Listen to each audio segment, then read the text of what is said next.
Hello there, you're tuning to 7 Edition this Friday. I'm Tonton, and here are the headlines. New repayment scheme for PTPTN loans on hold for now. Human Rights Day celebration postponed to Sunday. Japan to ban government use of China's Huawei and ZTE products.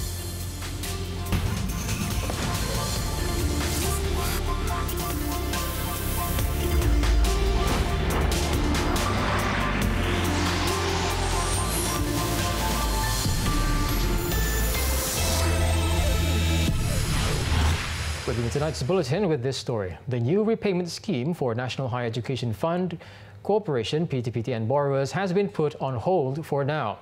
The deferment of the Scheduled Salary Deduction PGB, initially planned to begin next month, was confirmed by Education Minister Dr. Mazli Mane in a statement today.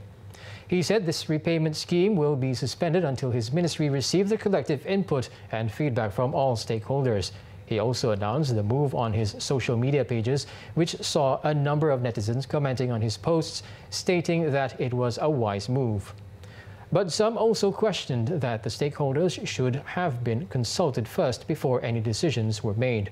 On Wednesday, PTPTN announced that the PGB scheme would begin in January for borrowers earning 2,000 ringgit a month. The announcement received backlash from the public, with many saying it was unfair and made no sense, especially for those who consistently pay their loans. Several Pakatan Harapan and Barisan Nasional leaders have also voiced out their concerns over the matter.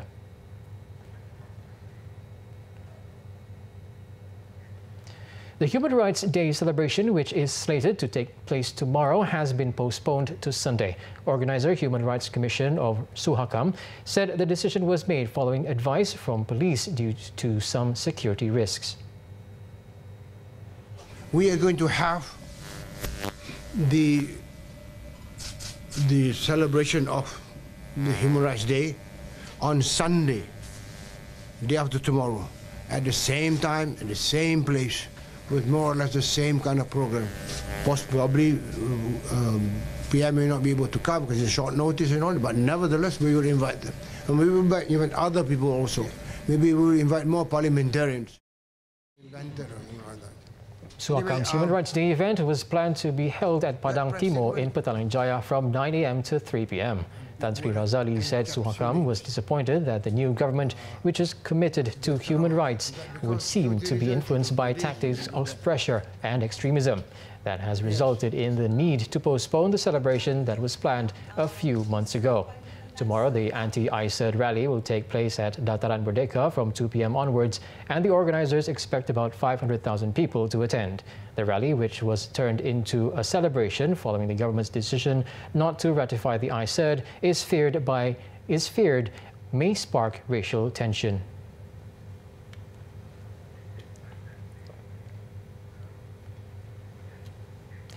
The Malays appear to be caught in a race to embarrass one another and are obsessed with the blame game, which only reflects poorly on themselves. Deputy Yang di-Pertuan Agong Sultan Nazrin Muizuddin Shah said the nation's political culture now has created a new obsession that is of a racist nature and promoting a thinking that prioritizes loyalty to a group rather than accepting the importance of the truth.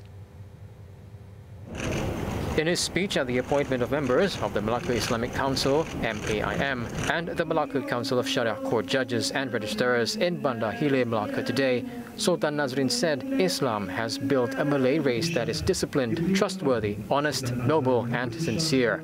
Islam has also united the Malays by building a solid brotherhood among them, but in the present time, things are not quite the case. Budaya berpolitik yang sedang berlaku di bumi warisan bangsa ini telah menjelmakan ketaksuban baharu, menghidupkan budaya asabiah, menganjurkan pemikiran yang lebih mengutamakan kesetiaan kepada kumpulan daripada kepentingan menerima kebenaran, mencanai minda yang lebih mementingkan kumpulan daripada kelangsungan ummah yang lebih menyeluruh. Sultan Nazrin also said scholars played an important role in helping the government to be fair and just based on the law known as the established custom during the era of the Malay Sultanate. At the event, Sultan Nazrin presented the letters of appointment as MAIM members to 15 individuals led by Malacca Chief Minister Adli Zahari as its chairman and 21 others who were appointed as Malacca Sharia Court judges and registrars. Also present were the Yang di-Pertua Negeri of Malacca, Tun Dr. Muhammad Khalil Yaakob.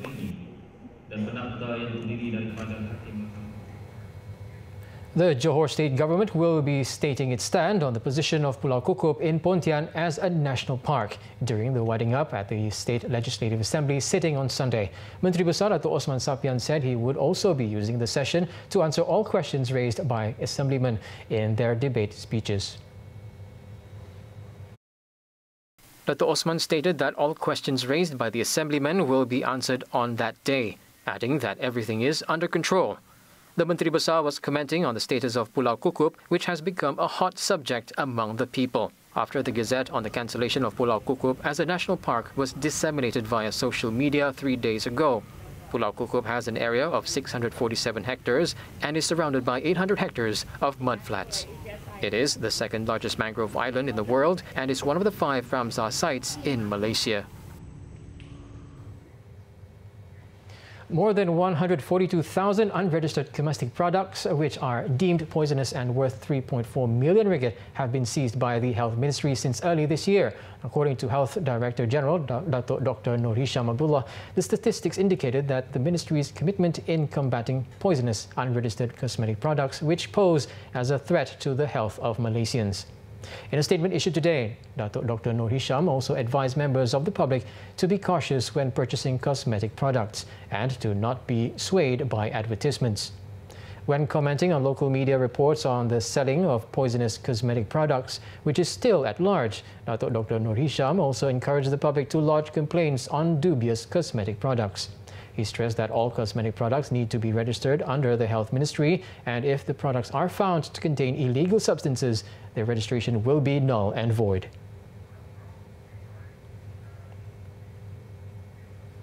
In Negeri Sembilan, a woman was killed while 5 others were injured when an express bus crashed into a lorry at the North-South Expressway Plus near the Bandar Ainsdale exit, Seremban this morning. State Fire and Rescue Department Director Norazam Khamis, when contacted, said 3 other passengers as well as the bus driver and lorry attendant were injured in the 11:53 a.m. accident. Norazam also said the bus driver was pinned to his seat while the victim was flung onto the road from the upper deck of the bus. He added that she was confirmed dead at the scene by a medical officer.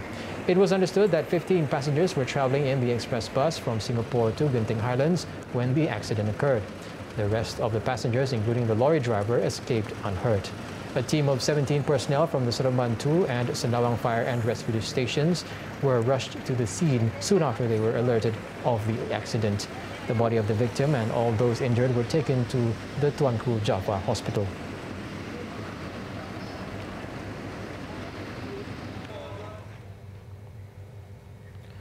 The police are still investigating a report from a fishing boat owner claiming that his 4 workers, including a skipper, are missing while fishing in the waters of Pegasus Reef, Kinabatangan in Sabah on December 5th.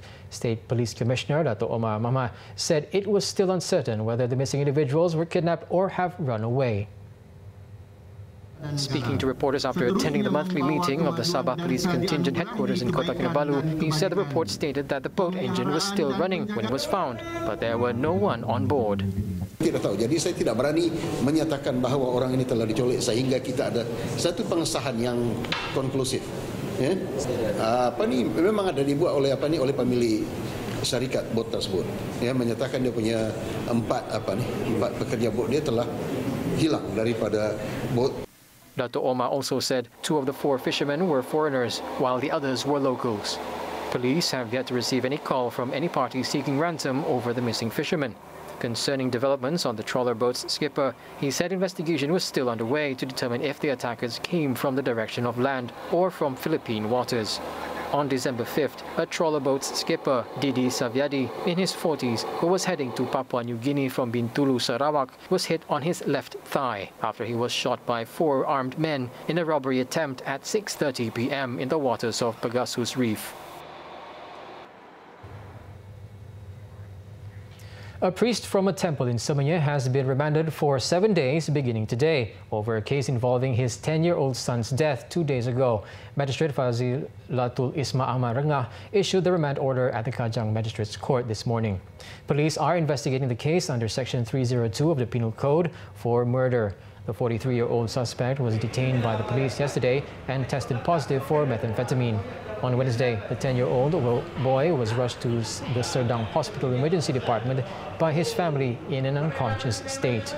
Doctors confirmed that the victim had died, and post-mortem revealed that his cause of death was due to multiple injuries on his body. The victim is believed to be the second child of 3 siblings who was being cared by his father after his mother left home 2 months ago.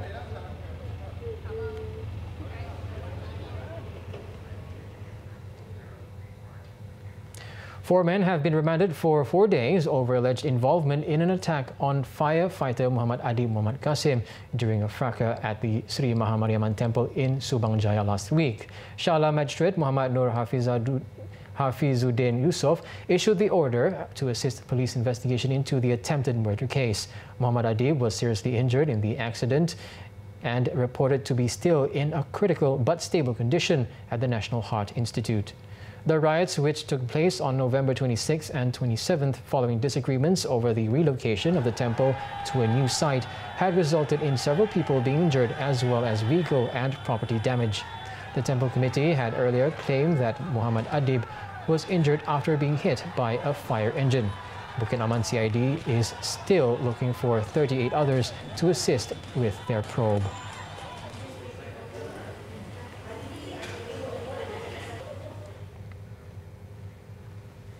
The Fire and Rescue Department said it will assist Muhammad Adib Muhammad Qasim, the firefighter who was seriously injured in a riot at the Sri Mahamariamman Temple in Subang Jaya, and his family with his wedding preparations. Muhammad Adib is due to wed 25-year-old Nurul Najiha Muhammad Razi on December 21st.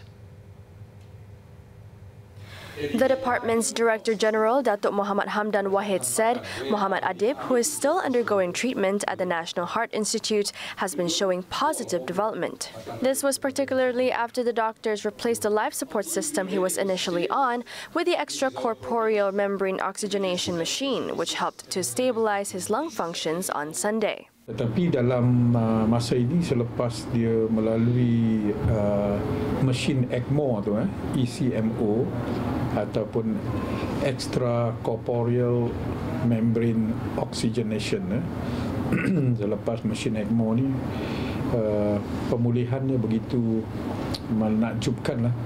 Dan saya ingin katakan bahawa beliau dah boleh memberi respon apabila ditanya, sama ada mengangguk ataupun dia mengeleng dan memberi signal dengan tangan. Berarti katanya bahawa bahagian otak dia dah boleh respon dan jantung dia tidak bergantung pada mesin. Datuk Muhammad Hamdan said the Fire and Rescue Department has pledged to channel any form of assistance needed by Muhammad Adib's family for the wedding ceremony to ease their burden. The department would also look into the need to establish a trauma unit in the department, which would place counseling specialists to assist firefighters in dealing with trauma after being involved in rescue operations. Doctor, okay? Sudah. Coming up, MBPJ seizes Uncle Pokemon's whole inventory. Details next.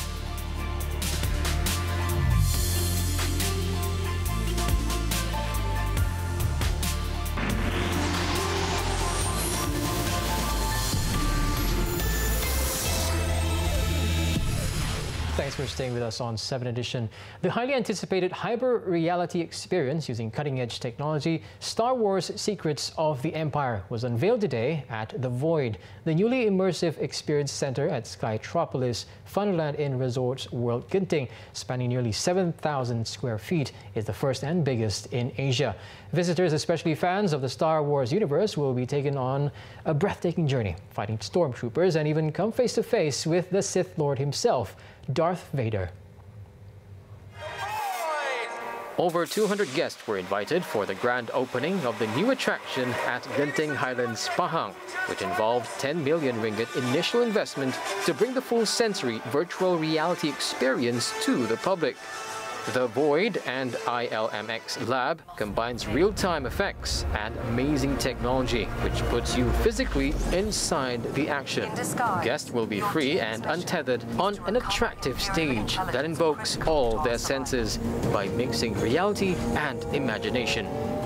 It literally transports you into the movies. We just did Star Wars Secrets of the Empire and Wreck-It Ralph, Ralph Breaks VR, and it was unbelievable. The Void, they've been great partners. They've created definitely by far cutting-edge technology to bring this amazing experience. If you don't get up here soon, you're going to miss out because we're going to have lots more IPs coming soon. Apart from the Star Wars Secrets of the Empire experience, guests will also get to go on another hyper-reality experience with Ralph Breaks VR. The Void is now open to public and tickets can be purchased for pre-order at www.rwgenting.com.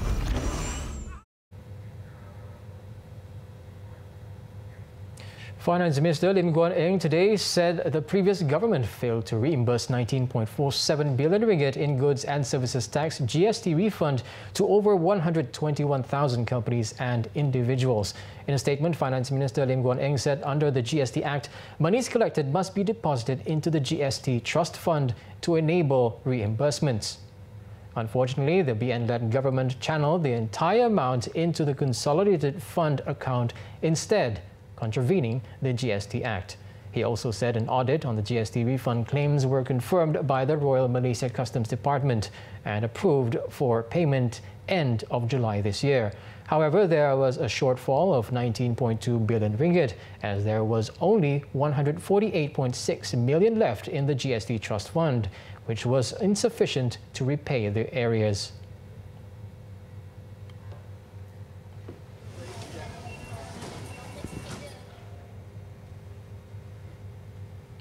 Malaysia's exports is expected to grow by more than 5% this year, exceeding targets set by the government. Now, Deputy International Trade and Industry Minister Ong Kian Ming said export growth would continue to be led by electrical and electronic products, which registered as a jump of 23% compared to October last year.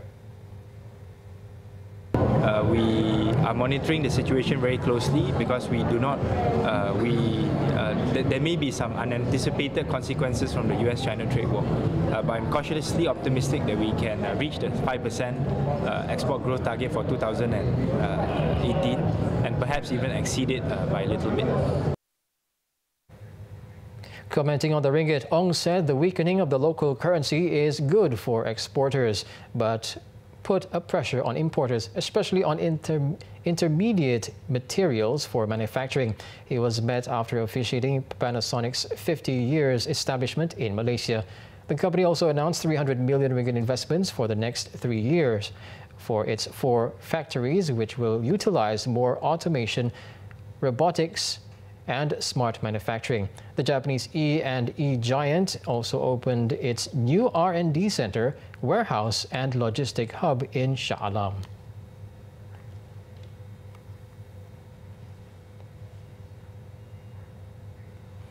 Astro Malaysia Holdings Berhad plans to roll out a voluntary separation scheme or VSS for its employees, citing challenging environment in the country's media and entertainment industry. In a statement issued today, its Chief Executive Officer designate Henry Tan said the move would allow the group to further simplify organization, enhance operational efficiency and reduce annual operating expenses. The country's biggest direct broadcast satellite pay TV service provider said the scheme was offered purely on a voluntary basis and had put in place a transition program that would provide the right support to employees who opt for the VSS, including coaching and skills upgrading training programs.